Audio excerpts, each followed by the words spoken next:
रही है और ये एंटी है, ये कोई भी एग्जाम ढंग से नहीं करवा पा रही। वैकेंसी में पेपर आउट हुआ है, व्हाट्सएप ग्रुप पे, टेलीग्राम ग्रुप पर एकदम फैल चुका था। भी पेपर होता है, सेकेंड ही न्यूज आता है कि रद्द हो गया। इससे हमारा मनोबल एकदम टूटता जा रहा है। साल 2024 के बारे में वैसे तो कई ऐसी अच्छी यादें हैं जिन्हें याद करते रहना चाहिए, लेकिन कुछ ऐसी बुरी यादें भी हैं जिन्हें नोट कर लेना चाहिए ताकि साल 2025 में ये रिपीट ना हो। ऐसे ही कुछ घटनाओं में शामिल हैं पेपर लीक की घटनाएं। ये मुद्दा जितना गंभीर है उतनी ही गंभीरता से इसे ठीक करने के बारे में सोचा जाना चाहिए। तो चलिए एक नजर डालते हैं 2024 में हुई पेपर लीक की घटनाओं पर। वर्ष 2024 में सीबीएसई इस प्रयास में लगी रही कि किस तरह बच्चों का पढ़ाई का बोझ कम किया जा सके।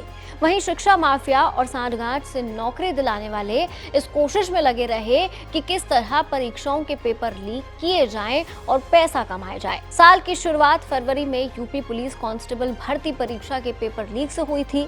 इसके बाद NEET, UG, Bihar, CHO, Jharkhand SSCL, CGL समेत कई परीक्षाएं पेपर लीक हुए। यूपी पुलिस कांस्टेबल भर्ती परीक्षा, सबसे पहले इस पर बात करेंगे। किसी भर्ती परीक्षा का पेपर लीक होने का पहला मामला यूपी पुलिस कांस्टेबल भर्ती परीक्षा में सामने आया।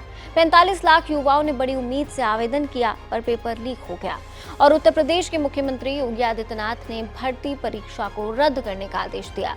ये परीक्षा 18 फरवरी को होनी थी कि कुछ घंटे पहले ही पेपर लीक हो गया। यूपी पुलिस सिपाही भर्ती परीक्षा का पेपर लीक करने वालों ने 50,000 से 2 लाख रुपए के बीच कमाए। हालांकि इस मामले में 244 लोगों की गिरफ्तारी हुई। अब आता है CSIR-SO paper leak. Council of scientific and industrial research ने सेक्शन ऑफिसर यानी SO और असिस्टेंट सेक्शन ऑफिसर यानी कि ASO के 444 पदों पर भर्ती के लिए ऑनलाइन परीक्षा आयोजित की थी। राष्ट्रीय स्तर पर आयोजित की गई इस भर्ती परीक्षा का पेपर उत्तराखंड और राजस्थान में लीक हो गया। उस समय उच्च स्तर पर जांच हुई तो कई कोचिंग संचालकों और सॉल्वर गैंग को गिरफ्तार किया गया। उस समय पता चला था कि एनिडेस ऐप के जरिए परीक्षार्थियों की नकल में मदद की गई थी। यूपी PSC RO-ARO परीक्षा पेपर लीक होने का सिलसिला अभी बंद नहीं हुआ। उत्तर प्रदेश लोक सेवा आयोग ने RO-ARO की प्रारंभिक परीक्षा 11 फरवरी 2024 को आयोजित की थी। इसका पेपर भी लीक हो गया। मामला सामने आने के बाद परीक्षा रद्द कर दी गई। पता चला कि परीक्षा देने वाले उम्मीदवारों के लिए हरियाणा के मानेसर और मध्य प्रदेश के रीवा में रिजॉर्ट बुक कराए गए हैं। वहां आवेदकों को परीक्षा से संबंधित सुविधाएं मुहैया कराई गई थी। इसमें आवेदकों के इकट्ठा होने के बाद उन्हें प्रश्न पत्र और उत्तर पुस्तिका मुहैया करा दी गई। NEET UG 2024 paper leak. Medical entrance exam UG paper leak मामला बड़ा मुद्दा बना। ये मामला सुप्रीम कोर्ट तक पहुंचा। ये परीक्षा 5 मई को हुई थी। पेपर लीक हुआ। यही नहीं, 1563 उम्मीदवारों के नंबर बढ़ाने का आरोप भी लगा। रिजल्ट घोषित होने के बाद अभ्यर्थी सुप्रीम कोर्ट तक पहुंच गए थे। इसमें टॉपर्स की संख्या 61 पहुंच गई थी, पर नीट यूजी रिवाइज रिजल्ट 2024 में टॉपर्स की संख्या 61 से घटकर 17 ही रह गई। फिर आता है यूजीसी नेट 2024 पेपर लीक। 18 जून 2024 को आयोजित हुई यूजीसी नेट परीक्षा को शिक्षा मंत्रालय ने 19 जून को ही रद्द कर दिया था। इंटेलिजेंस रिपोर्ट में बताया गया था कि परीक्षा में गड़बड़ी हो सकती है। शिक्षा मंत्री धर्मेंद्र प्रधान ने कहा कि यूजीसी नेट का पेपर डार्क नेट पर लीक हो गया था और फिर इसे टेलीग्राम के जरिए फैलाया गया।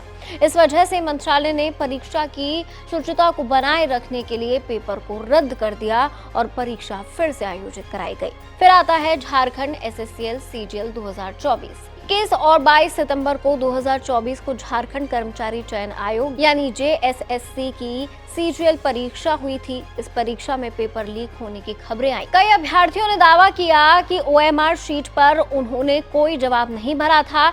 इससे ये संदेह हुआ कि पेपर लीक हो गया था। ये मामला भर्ती परीक्षा में धांधली का इशारा देता है। इन परीक्षा के अलावा कुछ अन्य एग्जाम के पेपर भी लीक हुए।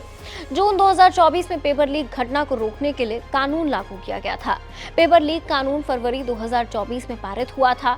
सरकार ने एंटी पेपर लीक कानून को लोक परीक्षा कानून 2024 यानी पब्लिक एग्जामिनेशन एक्ट 2024 नाम दिया। पब्लिक एग्जामिनेशन एक्ट 2024 क्या है, चलिए बताते हैं। पब्लिक एग्जामिनेशन एक्ट 2024 के लागू होने के बाद सभी सार्वजनिक परीक्षाओं में अनुचित साधनों का इस्तेमाल करने पर 3 से 5 साल की सजा और 10 लाख रुपए तक के जुर्माने का प्रावधान किया गया है। संगठित रूप से पेपर लीक करने पर 1 करोड़ रुपए तक का जुर्माना लगाया जा सकता है। अब इस एक्ट के लागू होने के बाद आने वाले साल में ये घटनाएं कम होती हैं या नहीं, ये तो आने वाला वक्त ही बताएगा।